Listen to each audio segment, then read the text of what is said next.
ของการสาธารณสุขเมืองจำปาสักเคลื่อนไหวซักยาป้องกันพยาธิประจำปี 2025 พิธีดังกล่าวได้จัดขึ้นอยู่ที่ห้องการบ้านใหญ่ดอนตลาดเมืองจำปาสักของตอนเสาร์วันที่27ตุลาคมนี้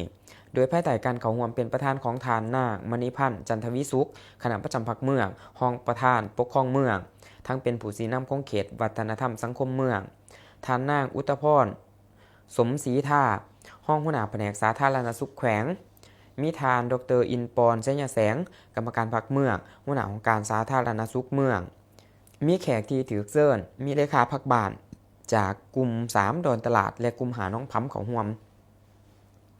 ในพิธีทานนางมณีพันธ์จันทวิสุขห้องประธานปกครองเมืองก็ได้มีคำเห็นโอโลมและพร้อมทั้งกล่าวเปิดกองประชุมอย่างเป็นทางการ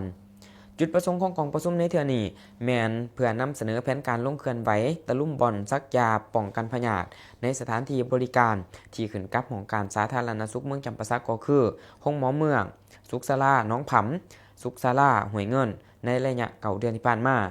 ซึ่งได้รับฟังรายงานการเคลื่อนไหวเวียกงานซักยาของสาธารณสุขเมืองของวิศการซักยาเมืองพร้อมกันนี้ในกองประชุมคณะประธานและแขกเข้าร่วมก็ได้ประกอบคำเห็นเกี่ยวกับเวียกงานซักยาและการวางแผนสร้างขบวนการตะลุ่มบ่อนในแต่ละเขตในทุกสถานที่บริการหลังจากกองประชุมได้ปิดลงทานประธานกองประชุมและแขกที่เขาร่วมก็ได้ร่วมกันหยอดยาซักยาให้แก่เด็กลุ่มอายุ5 ปีลงมาและซักให้แก่เด็กลุ่ม2 ปีลงมา